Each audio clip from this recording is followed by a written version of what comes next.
The sense and illusion of weight in our character comes from the down pose. We want to put a lot of energy and effort on the location of the hips and, of course, the ankles in the down pose. We want to make it look like this is a weighted character that is being influenced by gravity. So let's jump into the down pose and start looking at how we can do that quite easily inside of our computer animation toolset. So this is where we are. We just finished the hips and all of this, and I want to focus all of my energy on the down pose in this one moment, because the down pose is pretty important for us. The down pose is where this red foot, in our case, is going to become the plant foot, okay? And this plant foot is critical in us establishing where the rest of that background or trailing foot needs to be. Now, this is a loopable walk cycle, okay? So we're going to want to make sure that we change the location of this plant foot to be a little bit more in the center of the character. When you think about mass, we want to try to line up the big, heavy parts with the feet. Imagine for a second that you're standing on one leg. When you stand on one leg, you lean over the ankle of the foot that's planted on the ground. So we want to start to do that here with the foreground foot, in our case, the red one on the down pose. We're going to move it back just a little bit. If you think about it, that blue line in the middle of our grid represents the middle of the y-axis. It's the z-axis indicator line, and that's a good target to kind of keep on the horizon line. And I'm going to zero out the rotation of this.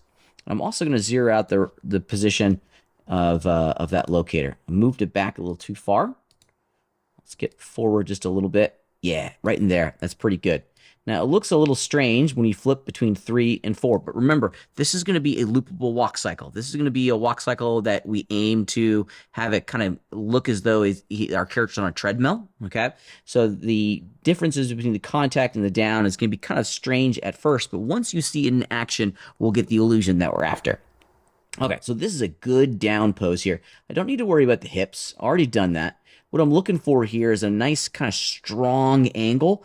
Definitely a flat foot, because this is now going to become the foot that we push off the ground on. Now, if you look at the reference for that trailing foot, the blue one in our case, yeah, this is where we start to take the step or prepare to take the step.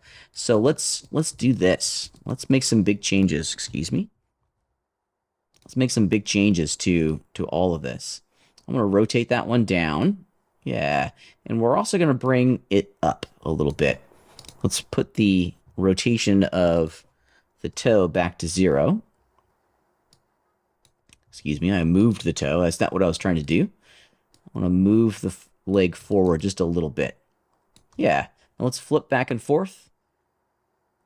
What I'm looking for here is that I'm just trying to establish in a brief moment. The interpolation will help. I'm looking at the establishment of the idea that we're rotating around a very specific point.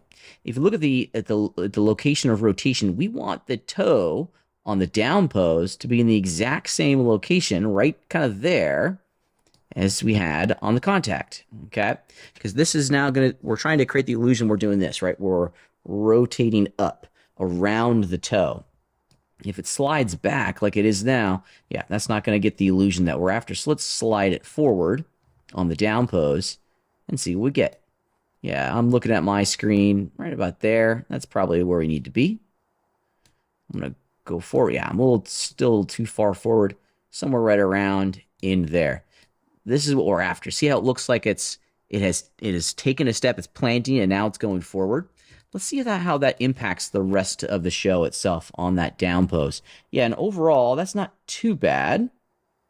I don't think it looks a little squatty at the moment. We may want to go and make a small adjustment to the location of the hips, just to make it feel a little less squatty. But in doing so, we've definitely reduced the impact of that down pose, which I think is going to be fine. That's part of the process. Sometimes when you start working with all the pieces of your puppet, the influence of one control locator is going to make you inspire a change on a different control locator. And we'll see how this plays out in a minute when we have all the poses done. The cool thing about working in the computer tools is that we get a lot of great immediate feedback on how all of these poses work together. And we can always go back and make changes too. All right. Yeah, I'm pretty pleased with that. I think that's a good step forward, no pun intended, and I'm ready to start working on the passing pose. Now, the passing pose is a little bit different in the sense that now we're physically taking the step forward, okay? This red foot, we're not going to move it at all. We've already established the change in the height of the knees, so really the work that needs to be done here is that this is going to go forward. And we're also going to want to give it a little bit of rotation on the ankle. Not a whole lot. Somewhere right around there is pretty good. We want to have the knees just kind of barely touching each other. This is the passing pose. The blue knee, if you will, is going to be way out in front on the peak. So we want to make sure we have a place to go. Same with in comparison to where the knee was on the down pose. On the down pose, the knee is kind of in line with the other one. We may want to pull it back just to give it a little bit more depth on the scene. Yeah, I like that a little bit better. And actually, I need to be on my keyframe in order for me to lock that in. Yeah, there we go.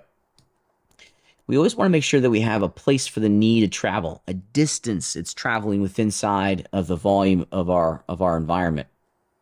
And that's a good travel itself. I'm pretty pleased with that. Okay, onto the passing pose. And this is where it gets to be a whole lot of fun. A couple things that we need to change here on the passing pose, or on the peak pose, just quite immediately. I can see that the hip location is a little bit off.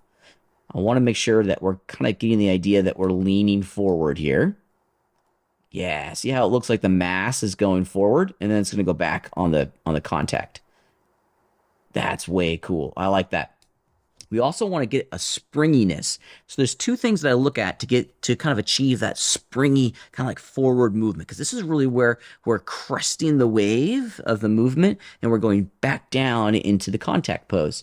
And so there's two things that I want to establish here. I want to get the heel of my red foot off the ground a little bit. And in order for us to do that, I think we're probably going to have to pull our character's hip up just a little bit, which is just fine. We're going to move the leg up here in a minute as well. If you remember, we have this back control locator, which will allow us to do that. Yeah, that's cool. A little bit of a heel off the ground here is going to pay in dividends, and we still get a nice little flex on the knee. Maybe we have it not high enough, because I like to have on the passing pose that knee be straight. It's only going to be locked. The knee's only going to be locked for a brief micro moment. And that's a good illusion to have. I'm also going to pull the mass forward a little bit, just to give it a sense that it's over the part that's stuck to the ground. And that's a good passing pose, or peak pose, excuse me, I apologize. Now let's flip back and forth between them. There's our passing, there's our peak. The hips actually move forward. I think I'm going to move the hips a little bit more forward on frame 7. Just to kind of further galvanize the sense that we're still locked down here on that passing pose. Yeah, that's better. And as I go through this, you can see that I'm flipping through all of my drawings just to get a good sense of how it's all working. And generally speaking, I'm pretty pleased with it. Let's get that. And then, of course, it all kind of whacks out for the contact pose. We didn't duplicate any of the keyframes. Let's do it real fast. I'm just going to straight up duplicate the keyframes that we had on 13. Now, of course, our feet are in the wrong position, but we can always change that real fast. This is the pose that we're after. I like that. But let's get everything kind of rocking and rolling the way we had it before. This is now the background foot. And let's get its rotation kind of what we had before. And I think if I remember correctly, we rotated the toe. Yep. So in every sense, we are duplicating what we had. And it doesn't need to be exact. I mean, the closer you can get, the better. But don't sweat it if it's not like perfect. Okay. Now I can't grab the blue one at the moment.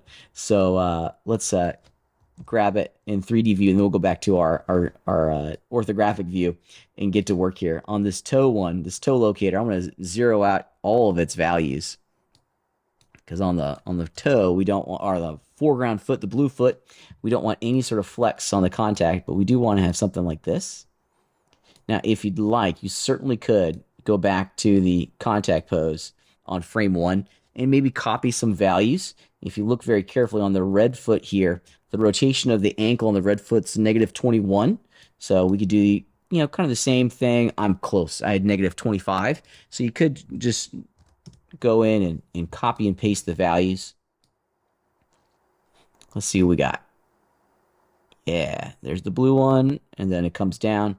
Sometimes it's a little difficult to see and understand how all this works together when you're in orthographic view. But now we're in 3D. Yeah, hips are in the wrong spot. We go back pretty significantly. Let's see if we can change it a little bit more. We're not trying to physically take a step forward.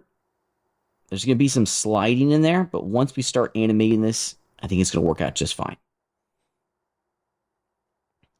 All right, let's play the animation.